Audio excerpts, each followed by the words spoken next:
పశ్చిమ దేశాలు భగ్గుమంటున్నాయి. అరబ్ దేశాల్లో చాలా మంది నివసించే వాళ్ళు బిక్కుమంటున్నారు. మన భారతీయులు దాదాపు కోటికి పైగా అరబ్ దేశాల్లో బతుకుతున్న వాళ్ళు ఉన్నారు. అయితే అసలు ఈ యుద్ధం ఎందుకు జరుగుతుంది, దేని వల్ల జరుగుతుంది అంటే Donald Trump Ali Khamenei PM తో మాట్లాడటం జరిగింది. అయితే మీ దగ్గర యురేనియం బాంబులు ఉండకూడదు, మీరు యురేనియం బాంబులు తయారు చేస్తున్నారు అని చెప్పి పదే ఆరోపణ చేయడం జరిగింది ఇజ్రాయెల్, అమెరికా. అయితే వాళ్ళు దానికి బదులుగా చెప్పారు కూడా, మేము యురేనియం అనేది కరెంట్ కి ఇంకా వేరే వాటికి ఉపయోగిస్తున్నాంలే గానీ మా దగ్గర ఎటువంటి బాంబులు తయారు చేయడానికి ఉపయోగించట్లేదని. కానీ వీళ్ళు వినలేదు. రీసెంట్ గా ఒక మీటింగ్ కూడా జరిగింది. ఆ మీటింగ్ జరిగేటప్పుడే వాళ్ళైతే అటాక్ చేయడం స్టార్ట్ చేశారు. ఆ అటాక్ లోనే దాదాపు 40 మందికి పైగా చనిపోయారు. అందులోనే అలీ ఖమేనీ అయిన ఇరాన్ సుప్రీం లీడర్ కూడా చనిపోవడం జరిగింది. అయితే అక్కడ ఉన్న కొంతమంది నాయకులు గాని ఆ దేశ రాయబారి గాని ఏం చెప్పారంటే, మేము మాట్లాడుకుందామని చెప్పేటప్పుడు మీరు ఎలా దాడి చేస్తారు, దీన్ని మేము తీవ్రంగా ఖండిస్తున్నాము, ఇకపై మాటలు లేవు, దీనికి మేము బదులిస్తాము. వాళ్ళ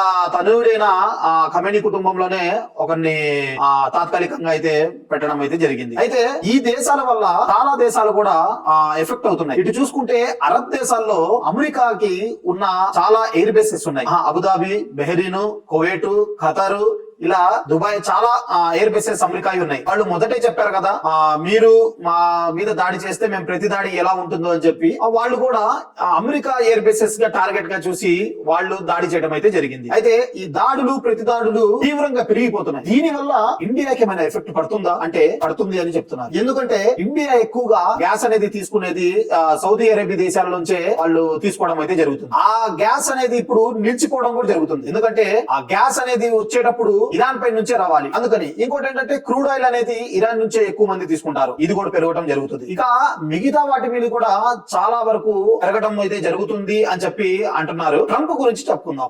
ఒక పెద్ద కంట్రీ అయితే చిన్న కంట్రీ వాళ్ళు చెప్పిందల్లా చేయాలా అంటే, పెద్ద కంట్రీలు అంటే వాళ్ళు చేసిందే న్యాయం, వాళ్ళు చెప్పిందే వేదమా? ఎందుకంటే రీసెంట్ గా కూడా వెనుజులా దేశంలో ఒక ప్రధానితో మాట్లాడటం జరిగింది. ఆ ప్రధాని ఆ ఒప్పందానికి ఒప్పుకోలేదని చెప్పి డైరెక్ట్ గా వాళ్ళ దేశంలో వాళ్ళ ఫోర్స్ ని ఉపయోగించి అన్ని కిడ్నాప్ చేసి తీసుకొచ్చారు డొనాల్డ్ ట్రంప్. మరి రీసెంట్ గా చూసుకుంటే దాదాపు సంవత్సరాల్లో పట్టి గాజా యుద్ధం అయితే జరిగింది, ఇజ్రాయెల్ గాజా యుద్ధం. అది కూడా మళ్ళీ నేనే ఆపేశాను, నాకు నోబెల్ ప్రైజ్ ఇవ్వండి అని చెప్పి డొనాల్డ్ ట్రంప్ అడగడం జరిగింది. ఈ రోజు చూసుకుంటే ఇండియా కూడా ఆయన హెచ్చరిక ఇవ్వడం జరిగింది. మీరు ఎక్కువగా రష్యా నుంచి క్రూడ్ ఆయిల్ తీసుకుంటున్నారు, మీరు అక్కడ కొనుగోలు అనేది చేయకూడదు, మీరు కొనుగోలు చేస్తే మీ మీద టారిఫ్ ఎక్కువ వేస్తాడని చెప్పి అది కూడా చెప్పడం జరిగింది. అసలు ఒక పెద్ద దేశం అయితే చిన్న దేశాల మీద శాసించొచ్చా?